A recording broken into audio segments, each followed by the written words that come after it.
everyone, my name is Hennessy Williams, and today I'll be showing you all my process on creating this special glow up EVA foam guitar. When you go into making this guitar, I would recommend having a reference because, you know, like otherwise, how are you going to make sure that it looks real? So this is the reference that I used. I really wanted something that was iconic and had a really cool shape. So I recommend, you know, choosing a guitar that you want to emulate, whether it's Prince's guitar or something like this. Now, the first thing you're going to need for this project is, of course, EVA foam, and I really suggest actually going to an EVA foam shop. I recommend if you don't have like a store where you can physically buy EVA foam, you go online. My friend Kai B. Michaels recommended TNT Cosplay, but they were out of some stuff I needed, so I used Cosplay Pros. .com instead. I'll link both in the description. And the reason why I recommend using those and those special sites and not even the ones they have on Amazon is because the sheets are so much bigger. When I first started putting the sheets together, I realized they cut off and they weren't wide enough to make the whole guitar. I thought that would be okay, but unless you're like a super pro, anytime that you can avoid having to stitch pieces together where they create like a seam, if you're like me or you're a beginner, it's a lot easier said than done to try and make it as seamless as possible. So I'll be showing you all a little bit of my process. You're also gonna need something to kind of hold the guitar in place because EVA foam is super light.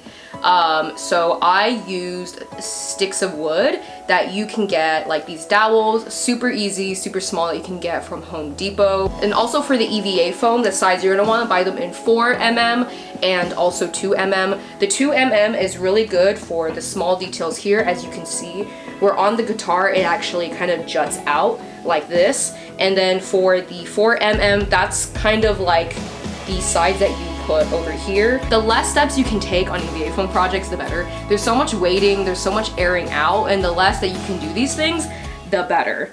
So let's talk about primers. There's a better video from, I think, Kamui Cosplay, but the two most popular primers are actually Mod Podge and Plastidip.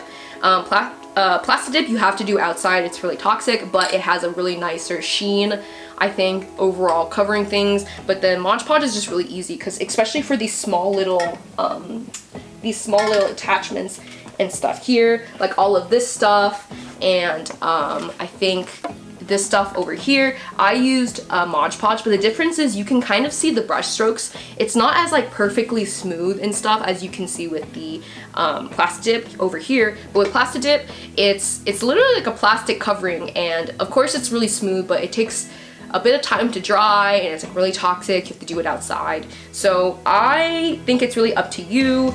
You can buy this at like most hardware stores, along with a lot of the other things I bought for this project. Like the hardware store is your best friend for this. Another thing that you're going to need, and this is going to be kind of like a big investment if you've not worked with EVA foam before, is you're going to need a heat gun like this. Cosplayers don't really recommend working with hair dryers. I think they're like not strong enough. You're going to need rubber cement, of course. I like this contact cement. I feel like it binds a little bit better. You have to wait for it to set before you put it on there, and I like to weigh the pieces together with like a heavy book to make sure that actually stays on there, and you don't want to touch it for like at least 2 hours after that. Super important, you're gonna want a Dremel. I bought a Dremel, really inexpensive, I think about like $15, and it comes with all of these parts, all of these things, and it makes it a lot easier to sand it. But it's also nice to have a regular sanding kit like this. I have this sander stone and these sanding sheets for finer work. Also, if you're new like me, you're just like probably gonna be more adept at the manual stuff. But when it comes to really just like making kind of like the angles, making sure like how here it goes like at an angle like this, it's just gonna take goddamn forever if you try and do it manually. So I really recommend using a Dremel and try on a low speed because you don't want to accidentally make a mistake. All of these things takes time to get good at. This matte covering that covers the EVA foam. EVA foam, the way it is it's super absorbent and it won't take in the color unless you prime it. So you have to heat prime it first with your heat gun. Over here it gets nice and shiny, and then after that you have to go and prime it to be painted, to be set with your Plastidip. There's so many videos on this and there's so much that I can go into, but I would recommend checking out these really amazing videos by Kamui Cosplay because she kind of goes into it way more depth than I feel like I could. And then of course you're going to need paint. I use a mixture of acrylic paint and also this spray paint over here. This also they don't recommend doing inside, but it dries really fast, and again, if you are doing it inside, just make sure you have proper ventilation. Another thing that's really helpful is quick seal over here. This can go over where you need something to be sealed really properly. If you look carefully here, you can see a seam. I did my best to make sure it's not visible, but I'm not an expert, so you can still kind of see where the seam is here, and that's where I quick sealed it together. I also recommend having nails. I use a lot of nails because they were just really easy to get that like professional look. I mean, you can also make these out of foam clay or EVA foam, but I have like real nails over here. As you can see, these are also nails, and I just covered it with foam clay. So having like a drill like this is really helpful, super inexpensive, and foam clay was such a lifesaver. You can make anything with foam clay. You can also like cover up gaps, and so it was really helpful for me to use this, and I definitely recommend buying some. So order of operations is really important because doing one thing out of order can cause, you know, little itty mistakes here and there. So I would say the first thing is you want to trace out your pattern on the EVA foam, cut it out. Actually better to heat seal it first, because when you heat seal it, it's actually going to shrink a little bit. I found out the hard way because I was having to like re-glue it and like, you know, push it down because it shrunk a little bit. Heat seal the pieces. After that, get your support in the middle for the guitar, and then, you know, glue it, wait your 2 hours or 24 hours. After that, you're gonna want to use Plasti Dip, and you're gonna wanna do it one side at a time. You're gonna wanna have 2 coats of the Plasti Dip at least, and I think you wait, I forget, like it's like an hour or so between the coats. But then once the 2 coats are done, you have to wait 24 hours. Next day, flip it on the other side, do your 2 coats.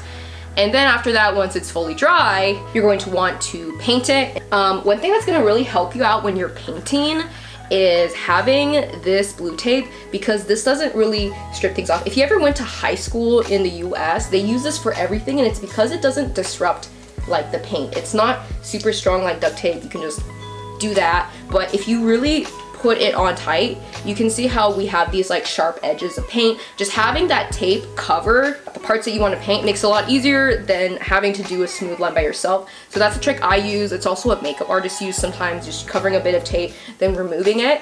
And then after you paint it, to basically get this really amazing sheen that you have here. So this is actually matte over here. I have 2 different types of glosses. I have a matte gloss here, and for here where it's all really nice and shiny, you see how it catches the light, I use the Liquitex heavy gloss gel. The brand that you use really is important as long as it's for like acrylic, or I mean acrylic paint is basically the same thing.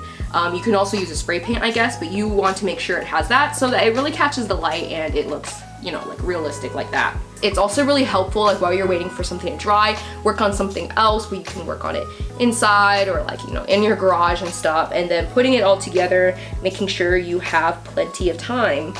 Going into the screws that I have here, I had a pack of just really small nails. You don't want super long nails because it'll penetrate on the other side, but I just went and drilled it in here to make it look realistic.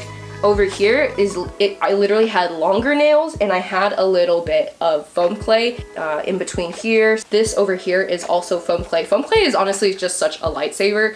For these little knobs here, they don't look exactly like the real knobs, but it's close enough. I love repurposing trash, so I was saving these toothpaste heads, and I actually just covered this up with foil, and then I painted it with acrylic and just attached it on here, plus a little like nail that sticks out. I just like put it on here, stuck it in with foam clay and some rubber cement.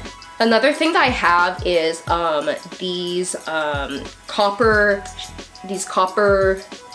wires over here that I made for the little handles here, and you can also see them over here where I have kind of some of the strings. The reason why I don't have the strings going all the way down here was I've seen some professional folks make it, but it just wasn't going to be straight enough and connect, and there was a chance of it breaking. And so with me running out of time, I wanted to make sure that it looked as professional as possible. And I think from a distance, it does really honestly look fine. Another cool thing was my friend Kai Kai has a cry cut. And so I made this stencil here by just writing my name out and creating a PNG file. I sent it to Kai Kai, who made a stencil, and I spray paint it with white paint. And yeah, that's my name right over here. I thought that was a really cool touch. These knobs here, this is also just a 2mm EVA foam that I put together over here. Yeah, I think I used like a nail on top.